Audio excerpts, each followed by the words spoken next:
उत्तर प्रदेश के जनपद मुरादाबाद थाना मुगलपुरा क्षेत्र से एक मामला सामने आया है, जहां वार्ड नंबर 65 के कांग्रेस पार्षद कमर सलीम की दबंगई एक बार फिर सुर्खियों में आई है। दरअसल प्रार्थी सैयद फैज मसूद निवासी मुगलपुरा खारी कुआं अपने घर से शादी के लिए निकला था। तभी गली के महाने पर वार्ड नंबर 65 के कांग्रेस पार्षद कमर सलीम व मोहसिन अख्तर और फराज अरशद ने प्रार्थी के साथ अनावश्यक गाली गलौज शुरू कर दी। जब प्रार्थी ने गाली गलौज देने से मना किया तो तीनों लोगों ने उसे लाठी डंडों व लात घूंसों से मारना शुरू कर दिया, जिससे प्रार्थी के शरीर पर काफी गंभीर चोटें आई हैं।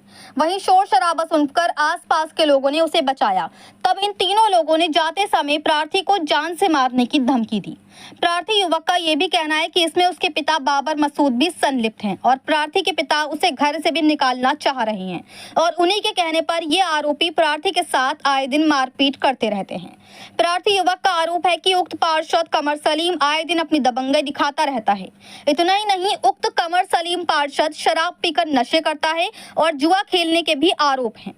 आरोपी पार्षद कमर सलीम की बैठक में आए दिन शराबी बैठकर शराब पीते हैं। यही नहीं, उक्त पार्षद कमर सलीम एक दबंग व्यक्ति है जो कि पहले भी नगर निगम के कर्मचारियों के साथ मारपीट कर चुका है, जिसकी खबरें पहले भी सुर्खियों में रही हैं, जिसमें देखा जा सकता था कि उक्त पार्षद कमर सलीम बुरी तरह से नगर निगम के कर्मचारियों को मारता हुआ नजर आ रहा है। और अब ये एक और मामला जिसमें पार्षद कमर सलीम ने एक बार फिर अपनी दबंगई दिखाई है और भोले भाले युवक के ऊपर जानलेवा हमला करने की कोशिश की है, जिसकी प्रार्थी के पास वीडियो भी मौजूद है, जिसमें साफ देखा जा सकता है कि उक्त आरोपी कांग्रेस पार्षद कमर सलीम और उसके साथी कितनी बेरहमी के साथ पीड़ित युवक को मारते और पीटते नजर आ रहे हैं। और वीडियो में साफ देखा जा सकता है कि पार्षद कमर सलीम पीड़ित के घर पर बार बार चढ़ाई लेकर आ रहा है और अपनी दबंगई दिखा रहा है। तो आखिर क्या वजह है जो उक्त कांग्रेस पार्षद कमर सलीम लगातार आए दिन सुर्खियों में बना रहता है और अपनी दबंगई आए दिन दिखाता रहता है? प्रार्थी युवक ने इसकी शिकायत थाना मुगलपुरा में की है, जिस पर मुगलपुरा पुलिस ने तत्काल तीनों आरोपियों के विरुद्ध गंभीर धाराओं में एफआईआर दर्ज कर दी। प्रार्थी उक्त आरोपियों की ओर से भयभीत है। प्रार्थी को डर है कि उक्त आरोपी पार्षद कमर सलीम प्रार्थी को कभी भी जान से मार सकता है या कोई भी अप्रिय घटना घटित कर सकता है। प्रार्थी ने कहा है कि यदि उसके साथ या उसके परिवार के साथ कुछ भी घटना घटित होती है तो उसका जिम्मेदार उक्त पार्षद कमर सलीम, मोहसिन और फराज अरशद होंगे। अब प्रार्थी युवक ने इसमें सुरक्षा के लिए प्रशासन और माननीय मुख्यमंत्री से न्याय की गुहार लगाई है। देखना होगा कि दबंग पार्षद कमर सलीम के खिलाफ पुलिस प्रशासन क्या कार्रवाई करता है। मुरादाबाद से परवेज अंसारी की रिपोर्ट। लूट कैसे गया तूने? क्या क्या ये मार रहा हमें? ये कमर सलीम पर पिटवा रहा क्या?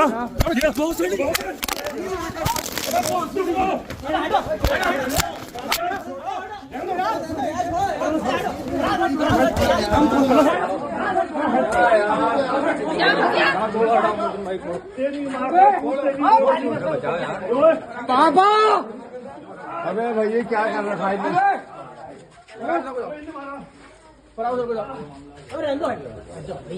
मेरी चेन लूट ली ने नादिया, मेरी चेन लूटी ने। मेरा नाम साहब फैज मसूद है साहब, खारी कुआं मुगलपुरा कमर सलीम जो पार्षद है उसकी गली के अंदर रहता हूँ साहब। ये कमर सलीम जो है पार्षद, ये बदमाश है। ये साहब अपने यहाँ वहीं मेरी गली से निकलना है, हमारा वही रास्ता है। ये अपने यहाँ वहाँ पे बैठक में बैठ के शराब पीता, रोज़ाना जुआ खेलता, सारी अय्याशियाँ करता, हमारे गाड़ियाँ खड़ी कर देता। इसमें साहब मेरे पिता भी इन्वॉल्व हैं। मेरे पिता जो हैं मेरा मकान खाली कराना चाह रहे हैं, वो इन बदमाशों को बुला के मेरे पर चढ़ाई कराते हैं। जी मेरे पिता बाबर मसूद नाम है उनका, वो भी इसमें इन्वॉल्व हैं। वो जो हैं इनको बुला के मेरे पर चढ़ाई कराते हैं। ये मेरे घर पे कुछ दिन पहले चढ़ाई लेकर आए थे, उसके बाद साहब मोहल्ले वालों ने समझा बुझा के बात ख़त्म कराई थी। अब साहब कल रात को 9 बजे मैं शादी में जा रहा था, कमर सलीम ने और इसके भतीजे मोहसिन और फराज, इन दोनों ने मुझे रोक लिया, गालियाँ बकने लगे साहब। मैंने गालियाँ बकने से मना करा। इनकी गाड़ियाँ खड़ी करते हैं, इनका भाई जो है भतीजा ऑटो चलाता है, उसकी ऑटो मेरी गली के आगे खड़ी कर देते हैं। इसकी बैठक में शराबी आते हैं शराब पीने, उन सबकी गाड़ियाँ बाहर खड़ी होती हैं। उस पर कुछ कहो साहब हमें मारता, बदतमीजी करता साहब। यही बात हुई रात, इसने मुझे बहुत मारा। मेरे छोटे छोटे बच्चे, भाई साहब मैं अकेला हूँ, मैं कहाँ जाऊँगा साहब, मुझे मार देंगे ये। मुझे साहब जान को खतरा अपनी है, मेरे मोहल्ले में साहब वहीं रहता हूँ मैं, ये तो मुझे जान से मार देंगे साहब। अगर मैं मर गया साहब तो मेरे बच्चों का क्या होगा?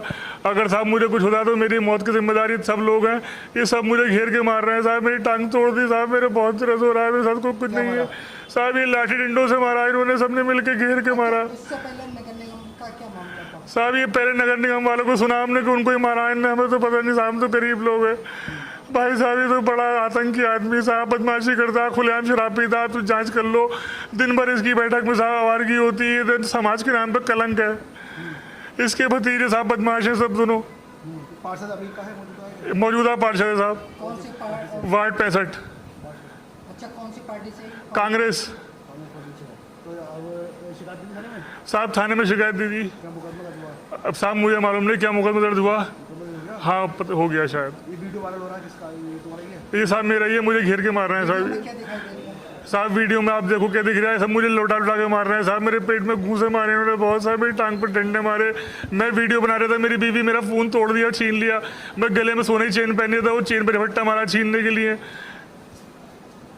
आखिर क्या वजह से दबंगई? ये साहब दबंगई यूँ करते हैं, इनका हमारा मेरा रास्ता है। मेरे पिता जो हैं वो ही चाह रहे हैं मैं मकान खाली कर दूं।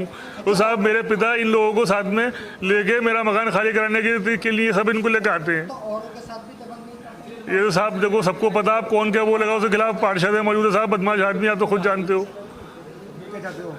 बस साहब मैं तो अपनी जान की सुरक्षा चाहता हूँ साहब, पुलिस प्रशासन से, मुख्यमंत्री योगी जी से कि साहब हमें आपकी सरकार में से गुंडों से बचाओ साहब। हमारे छोटे छोटे बच्चे हम कहाँ जाएंगे, हमारा क्या होगा अगर हम मर गए साहब, तो हमारे बच्चे कहाँ जाएंगे साहब, हम तो बड़े परेशान हैं।